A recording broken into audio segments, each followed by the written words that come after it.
¿Qué tal, amigos? ¿Cómo están? Bienvenidos a un nuevo encuentro en nuestro canal Fundos Forum.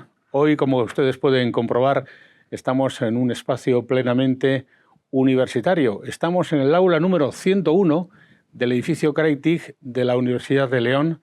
Aquí las nuevas tecnologías, los nuevos desarrollos, Caléndula, tienen su sede. Estamos en uno de los elementos o de las puntas de lanza de la investigación técnica en nuestra comunidad. Y hemos venido para hablar de migraciones.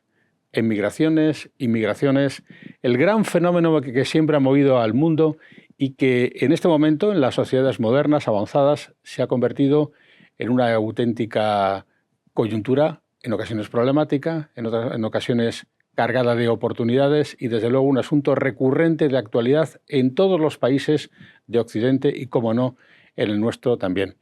Y vamos a hacerlo con una persona que conoce bien a fondo este fenómeno, que lo sigue día a día, no solo por su especialidad, porque les hablo de una catedrática de Derecho Internacional de la Universidad de León. Aurelia Álvarez Rodríguez es también, a su vez, responsable de una página web que se llama migrarconderechos.com, en la cual, ya les digo, pueden encontrar todos los contenidos vinculados con esta materia que son de interés, legislación, elementos prácticos, últimas novedades. Y como nos ha gustado tanto este asunto siempre, el asunto de las migraciones, inmigraciones, emigraciones, hemos querido hoy estar un rato con Aurelia. Gracias por acompañarnos, Aurelia. Muchas gracias a vosotros. Porque yo soy de los que piensa que la civilización se ha construido a bases de migraciones. Sí, el fenómeno migratorio es tan antiguo como la propia humanidad. Entonces, realmente, desde el inicio hasta la actualidad, y desde luego será un fenómeno que seguiremos teniendo en el futuro. España ha sido un país fundamentalmente de migración. Españoles fuera de España hemos computado un montón y actualmente tenemos más de 2.800.000 españoles residiendo fuera de España.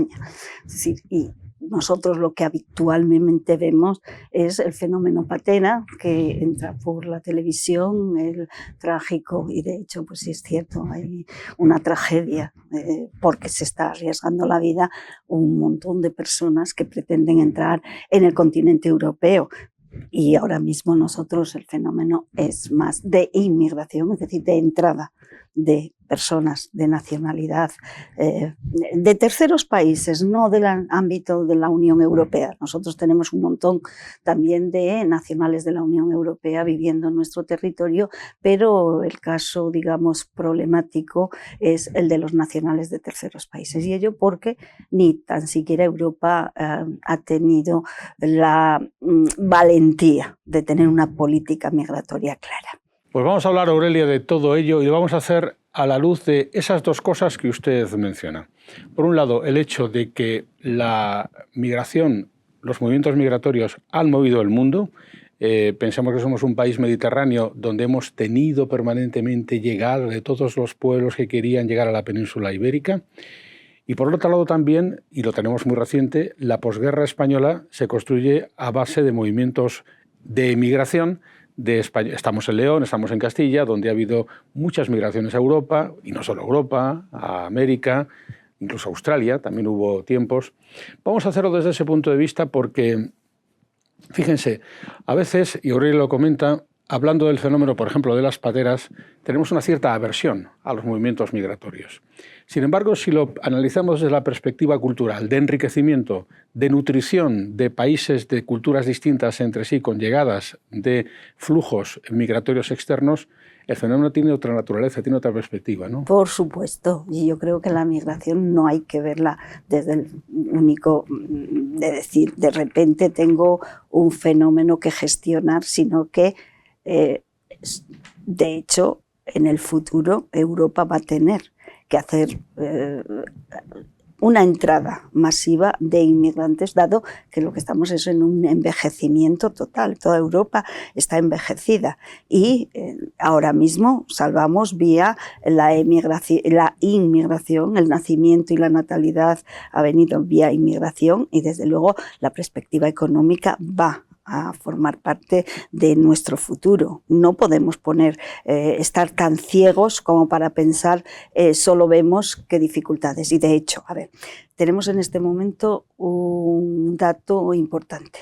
Determinados estados con una ideología de extrema derecha está poniendo todas las barreras y mencionando que normalmente son con bulos de que bueno, pues los inmigrantes son personas que se dedican a delinquir, que son los violentos. Realmente eso no debe ser. Lo que debemos partir es, la emigración es positiva. Nosotros hemos tenido que marchar. Hemos marchado tanto por razones económicas como por razones políticas. Como usted comentaba, España, desde luego con el exilio, es decir, finalizada la guerra civil, pero bueno, desde el 18 de julio del año 36, el fenómeno fue de personas españolas que tuvieron que irse porque eran perseguidas por sus ideas. Entonces, pero no solamente eso, sino también tuvimos evidentemente un régimen político de cierre de fronteras que equivalía a que nuestra economía no iba perfectamente y por tanto también los españoles tuvieron que irse por razones económicas. ¿Cuáles eran las dos? Estaban muy controladas. Aquí normalmente se dice que hay una separación entre el exilio político y el exilio económico, que sería una fecha que le colocan a 31 de diciembre del año 55. Es una fecha ficticia, pero realmente empezaban a decir a partir de principios del 56, las personas que se iban eran por razones de carácter ya económico. ¿Qué más podemos señalar? A ver, yo creo que nosotros los españoles toda la vida, es más, si nos vamos a la Constitución española, hay una norma más protectora del español que marchaba y eso es un artículo 42 de la Constitución, y el trabajador español en el exterior nosotros lo vamos a proteger y vamos a proteger también su retorno. En este momento necesitamos el retorno de todos los que se fueron, sobre todo los jóvenes talentos que desde luego no han podido acceder al mercado de trabajo en las condiciones que se debe. Y hay que pensar una cosa. Bueno, pues Castilla y León, por ejemplo, tiene ahora mismo en uno de los programas el pasaporte de retorno o de vuelta. Es con la idea un poco de que aquellos son jóvenes, fundamentalmente jóvenes que han salido muy bien preparados, muy bien, con unas especialidades de universidades españolas, están recabando en países como Reino Unido, Alemania, Portugal. Es decir, todo eso tenemos que ver que el fenómeno, a ver si lo revertimos y eso. Y ahí añadimos otra cosa. Dentro de poco en la Universidad de León, en un curso de verano, se va a hablar de la ciudadanía española en el exterior, los retos y las dificultades. Hablaremos a propósito de la ley de memoria histórica de ese asunto, que me parece muy interesante. Pero antes del retorno de los jóvenes, que es un factor económico vital para nuestra sociedad, para reanudar un poco el diálogo entre las nuevas generaciones y las sociedades propias, quisiera que comentáramos, Aurelia, si es posible, algo que se lo voy a plantear en términos muy sencillos porque para todos es una paradoja. Necesitamos que países como el nuestro incrementen su productividad y para eso necesitamos nuevas actividades económicas. Tenemos grandes extensiones de terreno que cultivar, tenemos grandes oportunidades que desarrollar. ¿Por qué no somos capaces de traer más emigrantes legales a países como el nuestro, donde hay veces que hay dificultades en encontrar camareros, dependientes, trabajadores de la construcción, donde uno pide un fontanero y tarda mucho en encontrarlo? ¿Cuál es el problema? Ay, el problema, sobre todo en toda Europa, es porque no tenemos unas vías claras de entrada regular a los territorios del ámbito europeo. En España, por ejemplo, eso de que siempre vamos, decimos, es que lo que se pretende es una inmigración regular, ordenada, es decir, que vengan ya desde el país de origen con toda la documentación en regla. A la hora de la verdad, esos cauces son mínimos. Por lo tanto, ¿qué ocurre? Que si no lo tengo regular, las personas que necesitan salir lo que vienen es de forma irregular, arriesgando su vida. Permítame, por tanto, que paremos un momento en este punto. ¿No sería acorde la legislación de la inmigración regular respecto del fenómeno de la inmigración en sí? Es que se tiene mucho miedo. Yo creo que la verdad es que dices, hay puertas abiertas. Nunca ha habido puertas abiertas, pero nunca, y ni en ningún país. Sí que hay derecho a salir de tu país, pero el derecho a entrar en otro país no está. Es decir, está, digamos, subordinado a la soberanía de cada Estado. Y cada Estado dice, bueno, para poder entrar aquí ahora mismo, como turista sí, siempre y cuando acredites unos medios, el fin de ese viaje y desde luego billete de ida y vuelta y como máximo 90 días. Pues claro, al final cuando tú tienes ya necesidad y ya no es un visado es para más de 90 días o con una finalidad diferente a la de ser turista, ahí empiezan a decirte que necesitas un montón de requisitos, que vienes al ámbito laboral, desde luego tienes que tener una posibilidad de acceder al mercado de trabajo.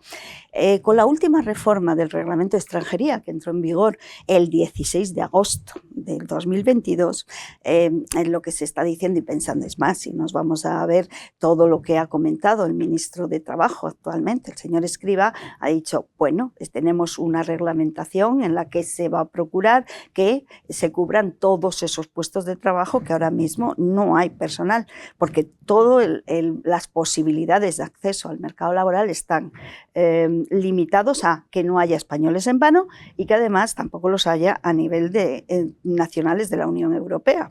Ellos no necesitan, los españoles y los comunitarios no necesitamos un permiso de trabajo. En cambio, los nacionales de terceros países sí que necesitan un permiso de trabajo y solo se lo van a otorgar si son profesiones que no están cubiertas y que, bueno, las personas de esos dos colectivos que están priorizados no entran. Pero ¿qué pasa? Que al final, ahora la verdad, lo que se hizo con el primer desarrollo del reglamento de extranjería, lo que se dijo es, vamos a hacer un catálogo de difícil cobertura. Entonces decimos que profesiones son difíciles de cubrir y por tanto ya están abiertas a los extranjeros. ¿Sabe qué profesiones hay aquí ahora mismo en Castilla y León? Deportistas o entrenadores deportivos. ¿Solamente? Solamente. Todos sabemos que hay problemas para encontrar personas de oficios, personas para la hostelería. ¿Y por qué no se actualiza ese elenco de profesiones? Ese tema es, a ver, en las provincias que tienen mar, esos tienen un montón de profesiones, pero todas ligadas con las actividades marítimas, punto. Entonces, bueno, ¿qué ocurre? Que ahora necesitamos pues un camarero aquí en León o una persona que tiene que cuidar a un dependiente, inmediatamente no entra ahí, tiene que estar en el país de origen, empezar a solicitar y que desde luego aquí haya un informe negativo de que eso no está cubierto. Porque ¿cuál sería, perdóneme Aurelia, el dato? ¿Cuántas personas, si tenemos ese dato aproximado, regularizan su situación cada año en España? ¿Cuántos habitantes nuevos tenemos como producto de la inmigración? Es un poco difícil, porque, a ver, ahora mismo hay una iniciativa de propuesta de regularización y se dice que estamos en torno a los 600.000 irregulares. Es decir, los que vienen, que nos esté escuchando no piense, claro, vienen todos los días un montón de pateras y con eso entran. No, no. El nivel de personas que entran por vía marítima es mínimo. Los que entran por aeropuertos. Lo que pasa es que te vienen con un visado o con una exención de visado de 90 días, pero no regresan al 91. Es decir, ¿eso se puede ir regularizando? Sí, se puede ir regularizando porque nosotros tenemos una vía que es el arraigo y a través de ese arraigo puede salir y aquí en León el otro día he estado comentando, porque se hacen informes por parte del ayuntamiento de esas personas que han entrado, que llevan hasta 3 años, y esos informes andaban alrededor de los 200 por año, decían. Pero ese es un método. A ver, una cosa que no dejé claro hace un momento, porque con las vías de como, bueno, pues yo creo que a nivel político se ve claramente que hay que conseguir que las actividades que ahora mismo no tienen personal sean ocupadas inmediato y que se haga bien. Entonces, el reglamento ese de extranjería que entró en vigor en agosto del año pasado, lo que prevé es un nuevo arraigo, que es el arraigo por formación. Entonces, eso implica que hay que modificar el catálogo ese, porque el catálogo de difícil cobertura, pero nos lo prometieron nada más salir el reglamento, es decir, vamos a ver cómo hacemos? Que el inmigrante esté aquí, que haga unos estudios, pero que desde luego puedan ser de formación profesional, y esas actividades, inmediatamente que se les dé el certificado, podrían acceder al mercado de trabajo. Pero eso está todavía sin hacer, es decir, llevamos y seguimos viendo el catálogo de difícil cobertura tal y como estaba configurado antes. Yo calculo que en breve eso va a cambiar. Y otro tema que también regulariza son familiares de españoles, que eso si quieres lo dejamos para dentro de un rato, porque es muy... Por la ley de memoria histórica. Sí, vale. De eso hablaremos, pero vamos a apurar este asunto que me parece muy interesante. A veces se dice, claro, es que la inmigración quita trabajo a los nacionales. Eso no es verdad, ¿no? No, nunca, jamás.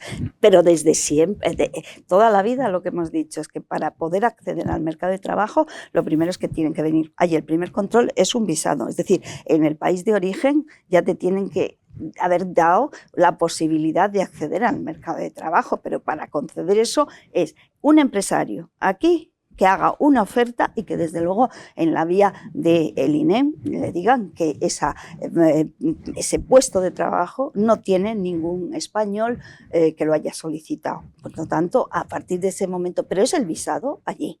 Y luego, desde luego, cuando tú entras, te vuelven otra vez a poner todas las trabas habidas y por haber. A ver, yo para mi gusto, la mejor fórmula es acceder, digamos, formular qué profesiones necesitamos, e incluso si lo que nosotros queremos apoyar es que haya una integración total, es que puedan venir los familiares también. Aquí lo que damos es, viene solo la persona, mujer o hombre. En ámbito latinoamericano generalmente se trata de mujer, en cambio en el ámbito africano siempre o casi siempre son hombres, y luego piden la reagrupación. Pero para la reagrupación empiezan a exigir que tengas un permiso de trabajo renovado, que tengas una vivienda digna y que además tengas unos recursos económicos. Aquí en León, por ejemplo, había una señora de origen pakistaní que tenía un hijo en Pakistán y que pidió la reagrupación y no se la otorgaron porque no tenía 1.200 euros extras para poder mantener. Nosotros con 1.200 euros por tener un hijo, pues la verdad, si tienes un salario para ti, tienes vivienda, creo que ahí deberíamos poner. Lo que no podemos es generar racismo y xenofobia. Claro, eso está claro. Yo creo que España no sería en ese sentido el país clásicamente racista, no lo es, aunque pueda haber personas que sí, o grupos. Pero claro, por otro lado, a veces esto está basado en el desconocimiento, porque por ahondar un poquito más, los leoneses, los castellanos, somos producto de una repoblación que tuvo lugar en su momento. ¿Usted, Aurelia, considera que podríamos habilitar una repoblación en este momento histórico en comunidades como la nuestra con tanta pérdida poblacional? ¿Sería planteable un gran movimiento de medio plazo repoblacional con emigración exterior? Deberíamos. Y de hecho hay pueblos. Lo que pasa es que esto ya hay un proyecto a nivel de Castilla y León con el tema de cómo conseguimos eliminar el envejecimiento, y por supuesto la repoblación es el factor fundamental para evitar ese envejecimiento. Pero tenemos que empezar por habilitar.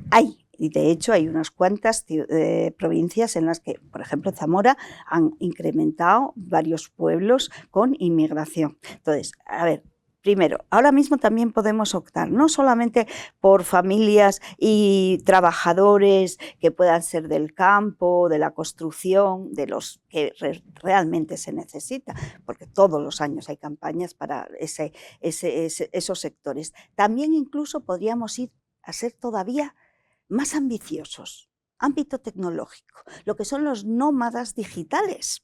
Porque realmente en la zona de Canarias y en la zona de Comunidad Valenciana se han potenciado. Es más, han dicho, vamos a eliminar una serie de impuestos. Es decir, si al trabajador inmigrante le vas a dar unas ventajas, esas ventajas, pero tenemos que pensar en que tenemos que tener una red de tema informático muy bien habilitada. Hasta en el último pueblo pues ya aquí en León tenemos algunos que no están todavía y que no tienen la red para poder comunicarse.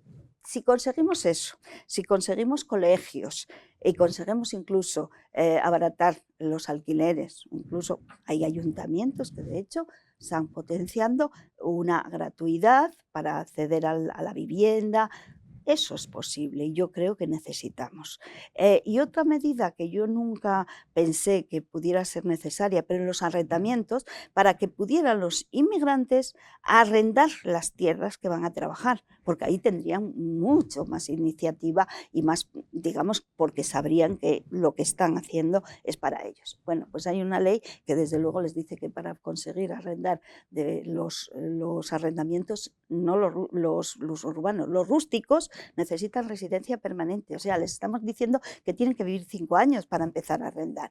Es un poco, es decir, hay ciertas cosas que no son difíciles de hacer y que se puede conseguir y que, bueno, pues yo creo que una de las fórmulas, hombre, podríamos decir, ¿cómo conseguimos que esto crezca económicamente? Pues tenemos posibilidades de un turismo que puede ser cultural, pero creo que la inmigración va a jugar un buen papel, pero para ello tenemos que empeñarnos. Yo creo que en administraciones locales están generando en algunas ya unos programas que están potenciando familias que puedan venir enteras. Esto le iba a preguntar porque 2 cosas ha dicho usted que se podrían hacer, muchas más saldrán en esa conversación, la renovación del catálogo de profesiones necesarias y esto que usted menciona respecto de la titularidad de la tierra a los 5 años de residencia, pero claro, si no estoy equivocado, estas son casi competencias exclusivas del Estado, no tanto de las comunidades autónomas en materia de inmigración. Y esto quizá hace que las soluciones sean más lentas, quizás si las comunidades tuvieran más competencias. A ver, en materia de inmigración, la competencia es estatal, evidentemente, pero la integración, por ejemplo, es de las administraciones locales, con lo cual los aspectos educativos y demás podían ir por comunidades autónomas. Pero la legislación o la normativa depende general, del gobierno de turno, que siempre tiene otras prioridades. En el artículo 149 de la Constitución te dice materia exclusiva del Estado y te dice inmigración, nacionalidad y temas de conflictos de leyes. O sea, están colocando... A ver, yo creo que se puede pactar. De hecho, el gobierno tiene que sentarse con las comunidades autónomas y con las administraciones locales, porque ¿quién está más cerca de la persona? La administración local. Y de los problemas específicos de cada comunidad, que en esta materia no son homologables. Hay algunas que tienen un problema y otros tienen otro tipo de problema. Claro. Entonces, en algunos sitios hay inmigrantes. Ahora mismo, con los medios de comunicación, si hay un pueblo específico, una comunidad que está, provincia y comunidad que está funcionando bien, desde luego eso se sabe rápido. Es decir, que hay algunas, bueno, que tienen sus ideas claves y bien. El futuro hay que pensarlo por ahí. Vamos a compararnos con otros países del mundo, porque usted es catedrática de Derecho Internacional y claro, pienso yo que vivimos en una época de nacionalismos, incluso de hipernacionalismos. Hemos visto lo del Brexit, vemos también cómo le pasa a Estados Unidos. ¿Cómo se compara España con otros países homologables en esta materia? ¿Somos más coladero que otros, menos? Ay, no, yo creo que estamos a ver, no es lo que está pasando en Estados Unidos y México. Bueno, pues pactaron entre ellos ahí, quédate en México. Hay una campaña que era quédate en México, es decir, todos los que venían con las caravanas, cuidado, eso fue Trump, así de claro. Llega el presidente actual y dice, no, eso lo derogamos. Pero como están justo a la hora, en estos momentos, un par de días, entra en vigor la norma actual de Biden. ¿Qué ocurre? Que ha hecho un pacto justamente con nuestro presidente de gobierno para que los solicitantes de refugio allí puedan acceder al ámbito español. Entonces, bueno, pues ¿qué pasa? Que al final, a la hora de la verdad, todos estamos... hay que distinguir y, por supuesto, todos los que tienen un problema de carácter humanitario, vamos a ir viendo qué ocurre. Es que eso está regido por el derecho internacional público y estamos con Naciones Unidas y con Convenio de Ginebra. Eso debería estar, la acción humanitaria, no puedes devolver a nadie y deberían ser responsables cada eso. ¿Qué ocurre aquí? Si nosotros lo que vamos a mirar es, si allí miramos México, Estados Unidos y que México lo que hace es entrar todo lo que es del ámbito latinoamericano, aquí ¿cómo lo hacemos? ¿A través de dónde? España frente a África. Pero también la política que tienen Italia y Grecia, porque son la frontera marítima por la cual cruzan los que te vienen de África. Nosotros hacemos, a ver, una nueva etapa que tiene España ahora con Marruecos. ¿Qué ocurre? Pues que te vienen desde Túnez. Y los que se han muerto este fin de semana han sido 600 personas por la ruta del Mediterráneo. Entonces, yo creo que si hacemos una comparación, Europa frente a África o Estados Unidos, estamos en las mismas. Es decir, las vallas existen en un sitio y en otro.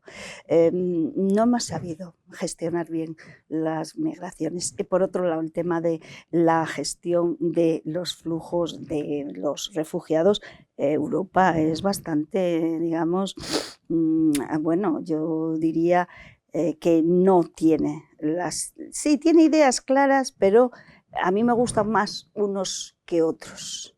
¿Cómo diría eso? Pues tenemos la guerra de Ucrania con Rusia y los ucranianos no han tenido ningún problema en desplazarse por Europa. Sin embargo, hemos tenido una guerra en Siria o una guerra en Afganistán y esos ya son de un calado diferente. Y ahora mismo yo creo que deberíamos poner, hay una modificación, ahí hablaremos de la presidencia europea, que empieza el 1 de julio, a ver cómo gestiona la presidencia eso de que tenemos un paquete de reforma de toda la política migratoria, pero cuidado, el primer paquete que puede salir es la reforma del SECA, que es el sistema europeo para los refugiados. Entonces, a ver si ahí conseguimos que tengamos, no podemos ser tan falsos. Es decir, a mí me gusta el que es muy cercano a mí, es más, va a ser Ucrania uno de los futuros estados de la propia Unión Europea. Somos todos iguales. Y claro. Eso deberíamos pensar que hemos nacido de la misma manera y vamos a marcharnos de la misma forma.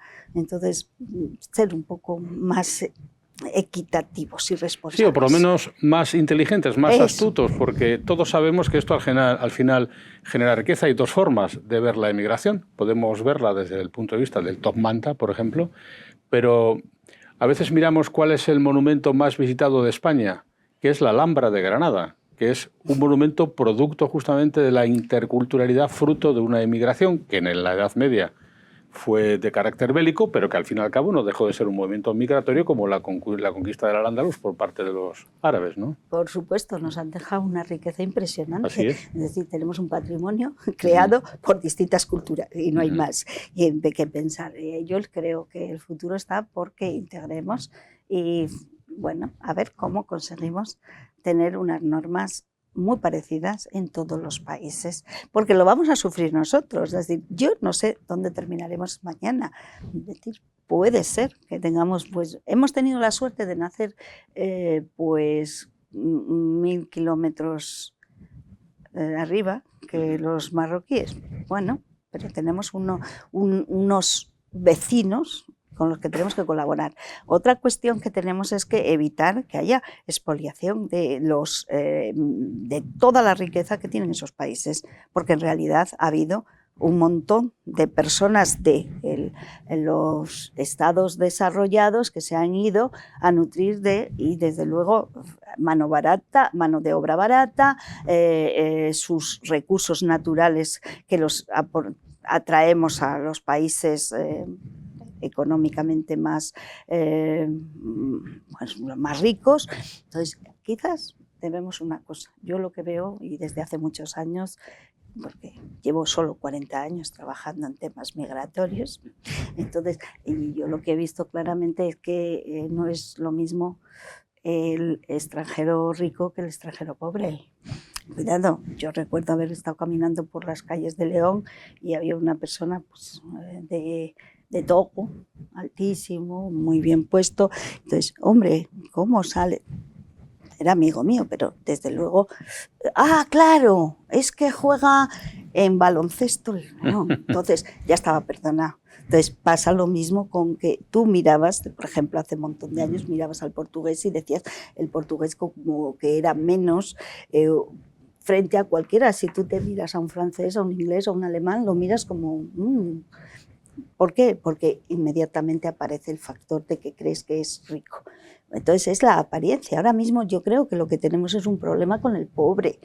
No es lo mismo tener Claro. medios económicos. Es más, la legislación española, pero también la legislación europea, lo que admite es unas visas de tal manera que hay una legislación específica para los emprendedores, inversionistas, investigadores, los altamente cualificados. Todas esas personas entran en una legislación diferente, entran distinto y además ya vienen a ocupar unos puestos de trabajo que cobran al menos más de 2.500 euros. Y ahí, bueno, pues vemos claramente que hay yo creo que homofobia, es decir, tú tienes un perjuicio hacia el pobre. Así es. Los futbolistas, los artistas... Bueno, ahí yo diría ahí. Lo de la Carta de Naturaleza. Bueno, a ver, ahora yo estoy así como muy... tratando de investigar qué ha pasado con una declaración que hizo el ministro de Exteriores sobre a los nicaragüenses que se habían echado por problemas políticos que al final han terminado por Estados Unidos, que de la noche a la mañana nos dijeron 200 y pico y nicaragüenses les vamos a dar carta de naturaleza. De momento no se ha dado ninguna. Parece que puede haber hasta 75. Es verdad que se ha producido una situación de apatridia. España elimina todo caso de apatridia. Bueno, yo siempre critiqué la Carta de Naturaleza, porque decía que era un privilegio. Y como privilegio he cambiado de opinión, porque ha habido 3 o 4 casos que han llegado al Consejo de Ministros que no eran personas que tuvieran, que fueran, bueno, pues deportistas de élite o personas económicamente amplias. Ahí, por ejemplo, el último caso es el caso Chaco y son 5 personas, una madre y 4 hijos, que les han dado la Carta de Naturaleza porque el marido de estas personas, el marido y padre de los otros, era un médico que estaba en un hospital, era argentino, se vino a España, estaba no sé si era en Esperanza del Mar, bueno, uno de los hospitales de Barcelona, y era de los que estaba al frente de la unidad de cuidados intensivos en el COVID. Se contagió de COVID, bueno, su mujer y sus hijos habían venido simplemente de vacaciones, era idea quedarse aquí después, en un futuro, y han venido para ver la reagrupación familiar y se vieron en una situación de que no pudieron salir, porque no les dejaron salir para Argentina, pero además aquí quedaron sin ningún recurso económico, porque quien aportaba los dineros era la persona que murió. Le dan la medalla a título de víctima y cooperador y tal, y justamente en ese momento le habían dado primero una residencia por razones excepcionales y finalmente se le ha dado una carta de naturaleza, porque además los niños pequeños tenían problemas, eran de síndrome de Down, con lo cual era un caso dramático, y eso lo acogió el Consejo de Ministros. Hay otro caso de un senegalés que estaba irregular, que salvó a un señor, sí, todo el mundo recordará la imagen en televisión, porque era una persona minusválida y la salvó. Entonces también se lo dieron. Creo que cuando esas medidas son, bueno, pues hay personas a las que tenemos premios Nobel, me parece muy bien, personas que nos pueden apoyar en la economía, me parece muy bien, queremos ganar todas las medallas del mundo, me parece bueno, bien, pero que desde luego sí, hay una posibilidad de que esas razones excepcionales la lleven hacia un territorio de que eliminemos una situación dramática, me parece muy correcto esa carta de naturaleza. Vamos a hablar de la carta de naturaleza que pueden obtener aquellos españoles residentes en el exterior que, como consecuencia de la situación bélica que hubo en España, pues su familia fue expatriada, y que parece, Aurelia, que la ley de memoria histórica les podría garantizar un cierto reconocimiento de su, al menos, doble nacionalidad, ¿no? Sí, por supuesto. A ver, ahora mismo estamos en el periodo en que está abierta una disposición adicional 8ª de la Ley de Memoria Democrática. Ahora es memoria democrática. Entonces ahí todos los que acrediten que su padre, madre, abuelo o abuela originariamente fue español, podrán optar por la nacionalidad española. Además, ¿como doble nacionalidad? Sí, por supuesto, porque lo que está diciéndose es que no tienen que renunciar a la nacionalidad anterior, con lo cual todos. Antes se veía, los iberoamericanos, los que están en Iberoamérica no tenían ningún problema porque ya tenían posibilidades de no renunciar, pero ahora mismo tenemos se aprueba el 19 de octubre, sale al BOE el 20, entra el 21, pero no se pudo poner poner en marcha hasta que no había unas instrucciones que aparecieron a partir del día 25 de octubre. De momento no hay exceso de peticiones. El problema ¿Quizá por desconocimiento? No. El problema fue que las instrucciones son más amplias. La instrucción del 25 de octubre es más amplia que la propia ley, y en los formularios que salieron en la ley solo aparecía que fueran por motivos de exilio. Porque eso dice, y entonces, ¿qué ha pasado? Han cambiado los formularios hasta el día 14 de febrero, no se cambiaron, al BOE, perfecto. Entonces, hay discrepancias o, digamos, diferencias de trato con relación a algunos consulados frente a otros.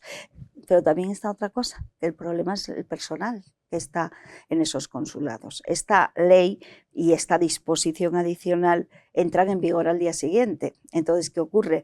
Que en la legislación anterior que hubo con Ley de Memoria Histórica, esperaron un año. Entonces, durante ese año de vacatio legis hubo posibilidades de que los propios consulados tuvieran mayor personal.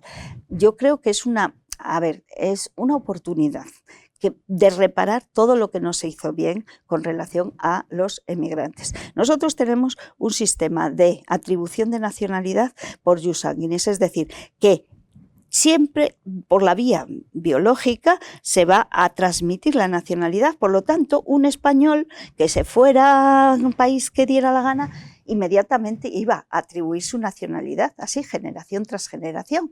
Pero ¿qué pasó? En el momento que tú nacías en un país, que te daban la nacionalidad, todos los países latinoamericanos tenían un jus soli. Entonces, el hijo que nacía allí ya tenía la nacionalidad de ese país. En el momento que cumplía la mayoría de edad, España decía, esa persona ya tiene otra, yo creo que ya no es español, no es español porque acepta la otra. Y entonces de esa manera rompimos el jus sanguinis y esas personas quedaron en una situación en la que no tienen la nacionalidad española. Con lo cual se ha generado, con la Ley de Memoria Histórica, que fue la que estuvo en vigor entre el 2008 y el 2011, hubo 400.000 peticiones. Por lo tanto, hubo 395.000 españoles nuevos, eran hijos de españoles. Con plenos derechos de voto y todo lo demás. Con todo. Esto es relevante también a la hora de evaluar en un proceso electoral las incorporaciones nuevas, producto de el tema estaba que en aquel momento había voto rogado. Ahora ya no hay voto rogado desde finales del año 2022. Ahora mismo sí es verdad que tú accedes a la nacionalidad y accedes también a posibilidad de votar sin andar con el voto rogado. ¿Qué pasa en el futuro? Se decía, de repente va a haber, no sé exactamente cuántos solicitarán. Yo creo que es importante reparar. Y ahí viene otra cosa. Primero, estaba previsto para hijos y nietos de exiliados. Añadieron ya que no es necesario ser exiliado, basta con que seas hija, nieta o nieto de un español originariamente español. Con la reforma esa que hubo, el tema del cambio de formularios está clarísimo. Por tanto, hoy, si yo estoy dando alguna conferencia de este tema, les digo, mira, ya lo siento mucho, pero me parece que lo mejor que puedes hacer es decir que eres hijo o nieto, pero no digas que es de exiliado. ¿Por qué? Porque el requisito de exiliado exige que presentes otros certificados. Claro. Es decir, que ha salido entre tal fecha y tal fecha, solo te dejan, y es, digamos, una presunción. Por una motivación específica, claro, presunta. Entonces, y que además tienes que presentar documentación. No hay documentación si eres entre el 18 de julio del 36 y la fecha esa que yo comentaba del 31 de diciembre del 55. Pero si eres posterior y no estás en esa franja, tienes que empezar a decir, tengo una pensión de familiar de exiliado, o tienes que empezar a presentar incluso el pasaje en el que te fuiste de España. Entonces, verdaderamente eso te exige unos documentos que en el primer apartado no te lo exigen. Luego hay otro tema que es interesante, que son los hijos mayores de los que optaron por la Ley de Memoria Histórica, porque les damos una nacionalidad española de origen. Entonces, ¿qué ocurrió? Que se les excluyó, porque en el 2007, que la ley entra en vigor en el 2008, les hacen una instrucción que dice, no, los hijos mayores no. porque sería entonces en cadena y eso supondría un incremento de población española impresionante. Ahora han hecho marcha atrás y dice todos los que... No eso, pero ¿qué ocurría? Que sus hermanos sí que entraron en ley y entraron por el Código Civil, pero les dieron nacionalidad española no de origen. Y ahora reparamos a los mayores y les damos más derechos que a los menores, que también podrían volver otra vez, con lo cual yo creo que si cumples que de alguna manera tu padre, tu madre, tu abuelo, tu abuela, inmediatamente vete por la opción que te dé nacionalidad española de origen. Y luego quedó lo de las mujeres, ahí ya lo siento, pero el legislador fue caótico. No, ¿sabe? Estamos en un movimiento feminista impresionante. Entonces, de repente nos dicen, todos los que acrediten que son hijos de madres españolas que perdieron la nacionalidad por matrimonio, podrán optar. Entonces, y que, por supuesto, contrajeron matrimonio antes de la entrada en vigor de la Constitución. Bueno, eso es no saber nada de cómo funciona nuestro ordenamiento. Sí, es verdad que las mujeres españolas no atribuyeron nacionalidad hasta la Constitución española, pero no la perdían por matrimonio desde el año 75 y en muchas ocasiones tampoco la perdían si el ordenamiento del progenitor no les daba. Entonces, estamos ahora diciendo, oiga, si tú eres de hijo de española, entonces, y tienes que acreditar que tu madre perdió por matrimonio. Dice, no, mire, si yo soy de la primera parte, soy hijo de un originario español, en este caso española, voy por ahí. O en el supuesto de eso, es que me están complicando la vida sin saber exactamente a qué se dedicaba. Sí que se oyeron campanas de que las españolas es una discriminación que sigue estando porque las españolas no dieron la nacionalidad a sus hijos si estaban casadas con extranjeros hasta que en la Constitución española decía hay principio de igualdad. Entonces te puedes encontrar, y hay casos concretos. Yo conozco una persona que su madre era española, su padre era puertorriqueño, nace en el año 74, y no es por nada, pero la madre no perdió y sin embargo el hijo no es español. ¿Entraría dentro de eso? Bueno, yo creo que entra dentro de la regla general. Claro. Yo le diría, vete a la regla general porque tú puedes acreditar muy fácilmente que tu padre o tu madre, en este caso tu madre, era española. E incluso resulta que se mantenía su madre la nacionalidad española. Pues si lo voy por el caso específico no entro. Hombre, es un poco raro, ¿verdad? Sí. Que vayas al general. Entonces son cosas... ¿Por qué? Bueno, ya lo dijo el clásico, dice, haz tú la ley que yo haré los reglamentos, donde al final los reglamentos es lo más definitorio. Sí, en este caso, desde luego, la instrucción es más amplia que la propia ley, lo cual, bueno, pues puede llevar a problemas porque se legisla contra régimen. Entonces, bueno, esperemos que se hagan y aquí haya una reparación. Lo malo es que en el ámbito de la nacionalidad y lo que aspira la ciudadanía española en el exterior es en tener una ley especial de nacionalidad. ¿Por qué? Porque hemos tenido un montón de reformas. Entonces, cuando reformamos una cosa, tapamos un parche que teníamos, pero originamos un problema que ya habíamos solucionado. Entonces, esto es que tenemos, yo creo que son como 12, 13 reformas del ámbito de la nacionalidad española en 10 artículos del Código Civil. Se necesita mucho, vamos, yo creo que hay que sentarse porque... ¿Qué pasa con los inmigrantes? Cuando nos dan los datos de inmigrantes, lo primero que nos van a decir es que, mejor dicho, de población española. Y te dicen, población española, tenemos o población general, 46 millones. Pero, cuidado, ¿cuántos son inmigrantes? Y te dicen, bueno, 5 millones y pico, si es la OPI son 6, y de repente te dicen, pero es que han nacido en España casi 3 millones que son españoles de esos de origen. ¿Y cuántos piden la nacionalidad? Un montón. Claro. Es decir, ahora mismo tenemos unas cifras impresionantes de peticiones. ¿Por qué? Porque la legislación de extranjería es muy restrictiva y las modificaciones no sabes. A ver, llega el COVID, no tengo renovación de contrato de trabajo, me puedo quedar en una situación de irregularidad. Si yo puedo optar por la nacionalidad española, me voy a la nacionalidad española. Si yo tengo un pasaporte y un año no tengo ingresos, nadie me va a decir nada. Claro. Entonces, ¿qué pasa? Que la integración final para unos es obtener la nacionalidad. Para otros simplemente es arreglar su futuro en la extranjería. Yo creo que la nacionalidad debe estar solo para aquellos que finalmente se quieran integrar definitivamente, pero los que vayan a decir, bueno, yo todavía no sé, pero evidentemente esto me puede permitir el lujo de no estar todos los días pensando que tengo un procedimiento sancionador que me puede llevar a una expulsión, pues evidentemente creo que, bueno, pues simplemente a hacer las cosas un poco mejor. Sí. Y en materia de la aplicación de la memoria democrática, pues como este canal se ve en cualquier parte del mundo, si hay alguna persona que esté escuchando a Aurelia y se sabe susceptible de estar en este caso, pues sabe que puede pedirlo, porque se trata del último movimiento de reparación de una quiebra histórica que nuestro país todavía tiene en deuda y que se sigue y además hay que acelerar rápido porque es una disposición que tiene plazo de caducidad. En principio dicen que 2 años, que sería del 22 al 24 hasta octubre del 20, y se puede prorrogar por otro año, pero eso lo exige, sí, hay que aprovechar el tiempo. Exige que el Consejo de Ministros otorgue esa prórroga de un año. Entonces, bueno, en España un año es el infinito. Puede pasar cualquier cosa. Sí, no, en España puede pasar cualquier cosa, pero en todo caso que aceleren.